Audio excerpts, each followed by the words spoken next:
Hello everyone, स्वागत है आपका मेरे इस न्यू ब्लॉग में। और मुझे ज़्यादा लोगों ने तो नहीं पूछा, एक दो लोगों ने पूछा, तो उन्हीं के लिए मैं ये ब्लॉग बना रही हूँ। और मैं आप सब लोगों को बताऊँगी कि मेरी प्रेगनेंसी में 8 महीने तक बिल्कुल सही था। 8.5 महीने से ऐसा क्या हुआ, मतलब 8वें महीने से ऐसा क्या हुआ कि हम लोग इतना डर गए। और दूसरी बात, मैं बेबी बॉय और बेबी गर्ल के सिम्टम्स के बारे में भी आप लोगों से बात करूँगी कि क्या होते हैं, मतलब मेरा अनुभव है ये। तो मेरे चैनल को लाइक करें, शेयर करें और सब्सक्राइब करें। तो पहले टॉपिक करते हैं सिम्टम्स वाला, है ना। पहले अपन टॉपिक स्टार्ट करते हैं कि सिम्टम्स क्या होते हैं। तो सिम्टम्स ये होते हैं। फर्स्ट जो मेरा वेदान था, मेरी पहली प्रेगनेंसी थी, तो मेरा वेदान राइट साइड मूवमेंट ज़्यादा करता था। मतलब मुझे फ़ील होता था कि बच्चा राइट साइड ही है। और जो मेरी अभी सेकंड जो प्रेगनेंसी हुई है, जिसमें मुझे बेबी गर्ल हुई है, तो ये मुझे लेफ़्ट साइड पेट में मूवमेंट करती थी ज़्यादातर। तो ऐसा ही है, मतलब यही राइट और लेफ़्ट का है। और वेदांत के टाइम पे जो मेरा प्लेसेंटा था वो पॉइस्चर था, और इस लड़की के टाइम पे एंटीरियर था। तो पहला तो ये हो गया। और हाँ, और मुझे ना चौथे महीने से मीठे की क्रेविंग बहुत ज़्यादा होती थी। अभी लास्ट प्रेगनेंसी में मीठे की इतनी क्रेविंग होती थी कि बस मुझे ये लगता था कि कहीं से भी मीठा मिल जाए। और लड़के के टाइम पे मुझे तीखा खाने का मन करता था, चिटपिटा खाने का मन करता था। बहुत सी लेडीज़ों के साथ उल्टा भी होता है, मतलब किसी किसी को बॉय के टाइम पे मीठा खाना पसंद होता है, बहुत सी औरतों को लड़की के टाइम पे, लेकिन मुझे लड़की के टाइम पे मीठा खाना ज़्यादा पसंद था। और एक चीज़ और है कि वेदांत के टाइम पे मुझे उल्टियाँ होती थी। जैसे ही प्रेगनेंसी कंसीव हुई ना, तो मुझे उल्टियाँ होने लगी, और मैं कुछ भी खाती थी तो मुझे उल्टियाँ हो जाती थी। लेकिन लड़की के टाइम पे मुझे उल्टियाँ नहीं हुई। और सबसे सबसे बड़ा सिम्टम्स तो ये है कि लड़की जब पेट में होती है ना, भूख बहुत ज़्यादा लगती है। इतनी भूख लगती है ना कि मतलब अगर आप किसी के घर जाओगे भी ना, मेरे साथ क्या होता, तो मैं किसी के घर जाती थी और अगर कोई खाना बना रहा है ना, तो मुझे बहुत भूख लगती थी। लेकिन मैंने अपनी प्रेगनेंसी को 6 महीने तक छुपाए रखा सबसे, तो मैं बता भी नहीं सकती थी। ऐसे किसी से नहीं बोल सकते ना कि मुझे भूख लग रही है। वैसे नहीं लगती है, अपन जनरली किसी के घर जाते हैं तो उनको भूख नहीं लगती है, लेकिन जब लड़की पेट में होती है ना भाई, बहुत भूख लगती है। और मैंने मतलब अपने फ्रेंड सर्कल में भी देखा है, रिश्तेदारी में भी सुना है लोगों से कि भूख लगती है जब लड़की पेट में होती है, भूख लगती है गाइस, बहुत भूख लगती है। मुझे तो बहुत ज़्यादा लगती है। ऐसा लगता था ये भी खा जाओ, वो भी खा जाओ, रास्ते में कहीं जाओ तो ऐसा लगता था ये भी खा लो, वो भी खा लो, ये भी खा लो, वो भी खा लो। बहुत भूख लगती थी। और क्या होता है, और हाँ, लड़की के टाइम पे मेरे 9 मंथ बहुत अच्छे से निकले, बहुत अच्छे से। और लड़के के टाइम पे उल्टियाँ होती थी मुझे, आटे में से स्मेल आती थी। जो आटा होता है ना, रोटी बनाते हैं तो स्मेल आती थी। छोंक लगाते थे तो मुझे उसमें से भी स्मेल आती थी। और और क्या था, उल्टी बहुत होती थी लड़के के टाइम। लड़की के टाइम पे बिल्कुल भी नहीं हुई, रेयर केस में कभी कभार ज़्यादा वादा खा लिया तो हो गई, वैसे उल्टी नहीं होती थी। और हाँ, यही थे मेरे सिम्टम्स, मोस्टली तो यही थे। और लड़की के टाइम पे 9 महीने कैसे निकल गए ना, पता ही नहीं चला। मतलब ऐसे स्विंग से आए और स्विंग से निकल गए, पता ही नहीं चला। सच में गाइस, पता ही नहीं चला। और लड़के के टाइम पे एक एक दिन मतलब इतना भारी लगता था ना, जब से कंसीव हुआ था लड़का, बहुत ज़्यादा भारी था। और एक चीज़ और, मतलब मेरे हस्बैंड जो हैं लड़के के टाइम पे थोड़े से मोटे हो गए थे, चबी हो गए थे, ये मैंने नोटिस किया था। और लड़की के टाइम पे वो दुबले हो गए थे, उनका वेट है जो लॉस हो गया था थोड़ा सा। तो ये मैंने चीज़ नोटिस की थी अपनी प्रेगनेंसी में, है ना। तो मैं ये नहीं कह रही हूँ कि सारी औरतों के साथ ऐसा ही होता होगा, लेकिन हाँ, मेरे साथ ऐसा हुआ है। इसलिए। और एक बात और मैंने नोटिस की थी कि यूरिन का जो कलर था, मुझे नहीं पता कि ये सही भी है या गलत है, मुझे नहीं पता, लेकिन मैं आपके साथ शेयर कर रही हूँ, है ना। लड़के के टाइम पे मेरे यूरिन का जो कलर था डार्क येलो था, डार्क येलो, एकदम डार्क। और लेकिन लड़की के टाइम पे नॉर्मली जैसी टॉयलेट होती है ना, यूरिन का कलर जैसा होता है ना, लाइट लाइट था, लाइट कलर था। तो ये मैंने नोटिस किया था। अब सेकंड हम आ जाते हैं कि लास्ट टाइम पे मेरी प्रेगनेंसी में ऐसा क्या हुआ कि हम लोग इतना डर गए।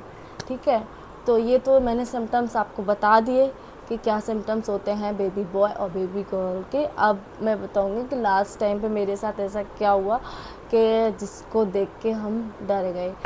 तो मेरी प्रेगनेंसी बहुत अच्छी चल रही थी, बहुत अच्छी चल रही थी माशाल्लाह। मैं सब कुछ खा रही थी, सब कुछ पी रही थी, ईश्वर की दुआ से सब कुछ अच्छा था। और क्या कहते हैं कि फिर एक दिन क्या हुआ कि मतलब रूटीन चेकअप के लिए हम जाते हैं, तो हम गए रूटीन चेकअप के लिए। तो वहाँ पे मेरे चेकअप हुए, तो वहाँ पे मेरे वाइट ब्लड होता है ना, जो जिसे हम प्लेटलेट्स भी बोलते हैं, प्लेटलेट्स काउंट, तो वो मेरे कम हो गए, है ना। 50,000 थे कुछ, बल्कि होने कितने चाहिए, 1.5 लाख या 2 लाख 2.5 लाख तक जाते हैं। तो मेरे 50,000 हो गए थे। अब भाई 50,000 हो गए, तो क्या कहते हैं, डॉक्टर ने बोला कि आप ना गाय का दूध पी लो, दवाइयाँ भी दी। तो मैंने ना उस चीज़ को इतना लाइट लिया ना, मैंने कहा यार प्लेटलेट्स क्या होता है, कुछ नहीं होता प्लेटलेट्स से, और क्या ही फ़र्क पड़ेगा अगर कम भी हो जाएंगी। बीपी शुगर वगर सब कुछ ठीक था मेरा, बस प्लेटलेट काउंट कम हो रहा था धीरे धीरे। तो फिर डॉक्टर ने बोला आप अभी ये सब उपाय करके देखो, और फिर अगर आपकी प्लेटलेट ठीक हो जाती है तो कोई दिक्कत नहीं। तो फिर हमने कहा ठीक है, लेकिन मैं तो लाइट ले रही थी, बहुत ज़्यादा लाइट ले रही थी। फिर उसके बाद क्या हुआ, 1 हफ्ते बाद डॉक्टर ने बुलाया था, मैंने कोई दवाई ववाई कुछ नहीं की, ना मैंने बकरी का दूध कुछ नहीं किया। फिर मैंने 1 हफ्ते बाद चेक कराया, तो मेरी ना 40,000 हो गई। और फिर डॉक्टर ने हमें डांट लगाई कि ये तो बहुत गलत बात है, और क्या कहते हैं प्लेटलेट कम नहीं होने चाहिए, आपको नहीं पता प्लेटलेट कम होने से क्या होता है, और क्या कहते हैं ये अच्छी बात नहीं है प्लेटलेट कम होना। फिर उसके बाद कुछ नहीं, फिर मुझे टेंशन होने लगी, फिर मुझे टेंशन होने लगी जब उन्होंने मैम ने बोला कि ऑपरेशन में तुम्हारे बहुत बड़ा मतलब ऑपरेशन डिलीवरी के टाइम पे प्रॉब्लम हो सकती है मैडम। तब मुझे बहुत ज़्यादा मैं डर गई, और मैंने ना इस बात को बहुत ज़्यादा सीरियस, और मैं कहीं ना कहीं मेरे को डर भी लग रहा था यार, ये क्या हो रहा है, ये क्या हो रहा है, क्योंकि कभी मतलब हम तो सुना तो था मैंने कि किसी की प्लेटलेट कम हो गई, लेकिन प्रेगनेंसी में मैंने नहीं सुना था, सच में नहीं सुना था। तो क्या कहते हैं फिर डॉक्टर ने ना हमें एक क्या कहते हैं डॉक्टर का नाम भी बताया था कि आप उनसे मिल लें, तो वो आपको दवाइयाँ वगैरह कुछ देंगे, वो आपका अलग से, इसके डॉक्टर अलग से होते हैं। अ, तो कुछ नहीं, फिर हमने दवाइयाँ वगैरह ली, फिर हमने स्टार्ट की, बकरी का दूध भी पिया मैंने, तो उससे मेरी प्लेट बढ़ी, जो 40 हो गई थी वो 50 गई। और 90 महीने, और एक इंजेक्शन भी मुझे लगता था, इंजेक्शन एक दिन छोड़ के एक दिन लगता था, है ना। तो वो इंजेक्शन भी मैं ले रही थी, दवाइयाँ भी ले रही थी, साथ में मैं ऐसी चीज़ें भी खा रही थी कि जिससे मेरा प्लेटलेट्स बढ़े। तो मैं बकरी का दूध भी पी रही थी, और भी मैं दवाइयाँ भी ले रही थी, और भी कुछ फ्रूट्स वगैरह भी होते हैं, कीवी खा रही थी मैं। तो मुझसे मेरा बढ़ रहा था प्लेटलेट्स मेरी बढ़ रही थी। लेकिन एक दिन क्या होता है कि मेरे ना 9वां महीना लगने के बाद 10-12 दिन निकल गए, तो फिर ना मेरे पेट में दर्द हुआ, और पेट में मेरे दर्द हुआ, तो हमने सोचा ऐसे ही हो रहा होगा, ऐसे ही हो रहा होगा। तो फिर मैंने फिर हमने डॉक्टर को दिखाया, तो वहाँ पे हाँ मैंने डॉक्टर को दिखाया। और नहीं, ये तो बात डिलीवरी की बात है, मैं भूल गई, उससे पहले आते हैं। तो हाँ, जब मैं दवाइयाँ ले रही थी, और जब मैं वो सब मेरा प्रोसेस चल रहा था दवाइयों का, इंजेक्शन्स का, तो मैं हर 2-3 दिन में चेक करवाती थी प्लेटलेट काउंट, मेरा ब्लड निकलता था और मेरा प्लेटलेट काउंट क्या है चेक होता था। तो हुआ ये कि सब कुछ बढ़ रही थी प्लेटें, लेकिन एक दिन क्या हुआ, 1 हफ्ते के बाद क्या हुआ कि फिर से कम हो गई, और ना गाइस मेरी 30,000, मतलब मेरी प्लेटलेट काउंट मैंने 65,000 तक कर लिया था अपना। हाँ, मुझे जहाँ तक याद है मैंने 65,000 तक अपना प्लेटलेट काउंट कर लिया था। लेकिन फिर मैंने चेकअप कराया तो मेरी एकदम इतनी कम हो गई, 35,000 हो गई मेरी प्लेटलेट काउंट, 35,000 हो गया। और भैया फिर तो मैं बहुत ज़्यादा डर गई, बहुत ज़्यादा डर गई। और कुछ नहीं, फिर हमने डॉक्टर को भी दिखाया, दवाइयाँ चलती रहीं। फिर 9वां महीना लगा, और 9वें महीने के बाद क्या कहते हैं, 9वें महीने के बाद फिर 9वें महीने के 10-12 दिन निकल गए थे।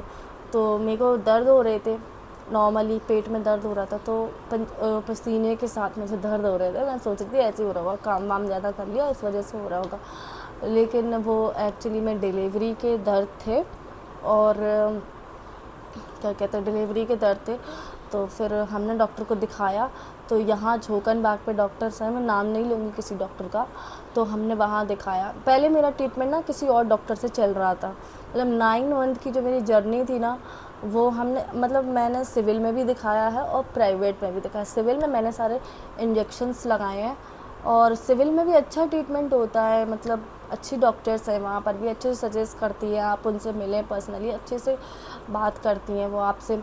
तो वहाँ पहले मेरा मन था कि वहीं डिलीवरी करवाएंगे सिविल में, लेकिन लास्ट टाइम पे मेरी जब प्लेटलेट्स कम हुई तो उन्होंने मना कर दिया कि हम इस केस को नहीं ले पाएंगे। तब मुझे पता चला था ये काफ़ी सीरियस चीज़ है। और फिर जब हम जिस डॉक्टर को दिखा रहे थे प्राइवेट में, उन्होंने भी बोला था कि ये तुम्हारे लिए बहुत ख़तरा हो सकता है डिलीवरी के टाइम पे। तो लास्ट टाइम पे फिर हमने, जब मुझे दर्द हुए तो फिर हमारा जहाँ ट्रीटमेंट चल रहा था, मैंने उन डॉक्टर को बताया कि ऐसी ऐसी प्रॉब्लम हो गई और मुझे दर्द हो रहे हैं। तो वो मोहतरमा चली गई थी बाहर, मैं नाम नहीं लेना चाहूँगी किसी डॉक्टर का, और वो चली गई बाहर।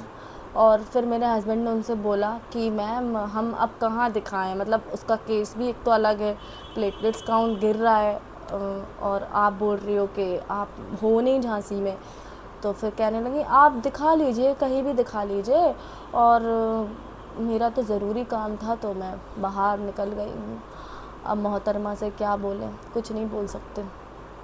तो भाई आप जिस भी डॉक्टर को दिखाएं उसे बोलें कि भाई डिलीवरी के टाइम पे ऐसा ना करे कि वो डॉक्टर बाहर या कहीं और चला जाए। और ऐसे मतलब ऐसी डॉक्टर्स भी हैं झांसी में कि ऐसा करते हैं, समझ नहीं आता क्यों करते हैं ऐसा। फिर उसके बाद में कुछ नहीं, फिर एक लेडी थी पहचान की, तो वो हमें लेकर गई एक डॉक्टर के यहाँ, झोकन बाग पर रहती हैं, तो हमने वहाँ दिखाया। वहाँ पे मेरी प्लेटलेट 30,000 हो गई। वहाँ मैम ने चेक किया तो वहाँ मेरी प्लेटलेट 30,000 हो गई, और उन्होंने साफ मना कर दिया कि हम ये केस नहीं ले पाएंगे, और इनको दर्द हो रहे हैं बेबी वाले, इनकी डिलीवरी करनी पड़ेगी। और मैं तब इतना डर गई थी ना, मतलब मेरे अंदर इतने सवाल चल रहे थे, क्या हो रहा है, ऐसा क्यों हो रहा है, क्या होगा अब, होता है ना। और मेरे हस्बैंड भी डर रहे थे कि ये क्या हो रहा है, ये ऐसा क्यों हो रहा है, और कई सारे सवाल चल रहे थे। पर जो हमारे साथ लेडी थी वो बहुत अच्छी है। अगर किसी को भी डिलीवरी के टाइम पे यहाँ झांसी में किसी को भी कोई मदद लेनी हो तो मैं आपको बता दूँगी, आप उनसे मिल सकते हो। उनको हर केस पता होता है। आशा है वो जनरली, हाँ आशा जो होती है ना वो हैं, तो वो वही मुझे सिविल में दिखाती थी। तो उन्हीं से मैं मिली, तो उन्हीं को हमने बताया कि मेरा ऐसा केस है। तो वो कह लगी तुम परेशान मत हो, हम तुम्हें अच्छे डॉक्टर के पास लेके चलते हैं। तो फिर उन्होंने मुझे बताया कि चलो तुम मेरे साथ में, और डिलीवरी तो तुम्हारी करवानी पड़ेगी, दर्द हो रहे हैं। तो वो मुझे फिर लेके गए मेडिकल के पास में, एक हॉस्पिटल है देशबंधु हॉस्पिटल, तो वहाँ पे मैम बैठती हैं, अग्रवाल सरनेम है उनका। मैम का नाम, उन्होंने डिलीवरी की थी, मैम का नाम क्या था वो, क्यों विपुल, जिन्होंने डिलीवरी की थी, कोई अग्रवाल सरनेम था उनका, मैम देखो नाम भी भूल गई मैम का। तो उन्होंने मेरी डिलीवरी की, बहुत अच्छी थी वो मैम, इतने अच्छे से तो बात कर रही थी ना, मतलब मुझे डर लग रहा था कि पता नहीं क्या होगा मेरे साथ, क्या होगा मेरे साथ। तो जब उन्होंने मुझे चेक वगैरह किया तो उन्होंने पहले बोला कि अगर तुम नॉर्मल चाहती हो तो तुम्हारी नॉर्मल डिलीवरी भी कर सकते हैं हम, लेकिन कहने लगी देखो रिस्क तो होता ही है, अगर तुम थोड़ा सा रिस्क लेने को तैयार हो तो नॉर्मल डिलीवरी के लिए ट्राई करते हैं हम। लेकिन अब मैं फिर मेरा तो अलग ही चल रहा था दिमाग में, तो फिर मैंने अपने हस्बैंड से बोला कि क्या करना है, डिलीवरी नॉर्मल करानी है ऑपरेशन से? तो उन्होंने बोला नहीं, ऑपरेशन ही कराते हैं और हम रिस्क नहीं ले सकते हैं, ऑपरेशन ही कराते हैं, वही बेटर है, पहला बेबी भी ऑपरेशन से, ये भी ऑपरेशन से हो जाएगा। तो वो डॉक्टर इतनी अच्छी थी ना, मतलब उन्होंने बोल दिया था कि तुम्हारी नॉर्मल डिलीवरी हो सकती है। बहुत अच्छी मैम है सच में। तो फिर देश बंधु में बैठती हूँ, हॉस्पिटल का नाम है मुझे मैम का, मैं अग्रवाल मुझे सरनेम में याद है, मैं नेम भूल गई उनका, 4 महीने हो गए ना तो इसलिए मैं उनका नाम भूल गई हूँ। फिर उसके बाद क्या हुआ, फिर हमने ब्लड अरेंज किया कहीं से, मैम ने ब्लड के लिए बोला, ब्लड अरेंज किया, मेरा बीपी सब कुछ ठीक था। और जनरली क्या होता है जब प्लेटलेट्स कम होती हैं ना तो हमें ओटी की वो क्या, सॉरी ओटी नहीं, वो क्या बोलते हैं, क्या बोलते हैं यार उसको, होती है ऑक्सीजन लगता है, ज़रूरत पड़ती है हमें डिलीवरी के बाद। पेशेंट को अगर कोई दिक्कत हुई तो ऑक्सीजन वगैरह लगाना पड़ता है। तो कुछ नहीं, फिर मुझे लेके गए ओटी में, वहाँ पे ऑक्सीजन वगैरह की सब कुछ व्यवस्थाएं थी पहले ही से। तो मुझे हालांकि प्रॉब्लम कुछ नहीं थी, सांस वाँस लेने में मुझे कोई दिक्कत नहीं हो रही थी, भगवान की दुआ से सब कुछ ठीक था। फिर डॉक्टर ने हमें ब्लड लाने को बोला, फिर ब्लड लेके आए डॉक्टर, मतलब हमने अरेंज किया, और फिर उस ब्लड की वाइट ब्लड बना, उसी का फ़िल्टर होके वाइट ब्लड बना।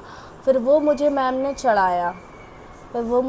चढ़ाया। उसके बाद फिर मेरा प्लेटलेट जो काउंट था 1 लाख पहुंच गया।